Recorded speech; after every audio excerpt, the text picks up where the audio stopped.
Madam, ঘরে কতজন লোক আছে? মানে ম্যাডাম, পুরো দেশে সেন্সাস মানে কোন যোজনা শুরু হয়ে গেছে।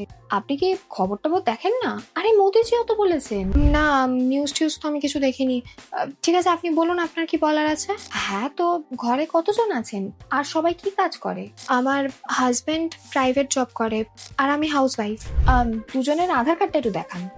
এই যে দেখুন ম্যাডাম, আপনার ফোনে একটা ওটিপি আসবে, সেটা একটু বলবেন। স্যার, নিউজ দেখি না ঠিকই, তবে এইটুকু তো জানি যে ওটিপি কারোর সাথে শেয়ার করতে নেই। ওটিপি দিয়ে দিলে পুরো ব্যাংক অ্যাকাউন্ট খালি হয়ে যাবে।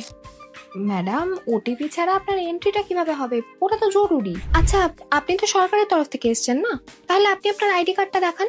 আর এই ওটিপিটা আমি 100-তে ডায়াল করে একবার জিজ্ঞাসা করে নিই। আগামী দিনে না লোক সেন্সাসের নামে আপনার প্যারেন্টসের কাছে আসবে। এর মধ্যে বেশ কিছু মানুষজন স্ক্যামও করতে চাইবে। আর এই রিলটা আপনি অবশ্যই আপনার প্যারেন্টসদের সাথে শেয়ার করুন, যাতে তারাও কিন্তু এই স্ক্যাম থেকে বেঁচে যায়।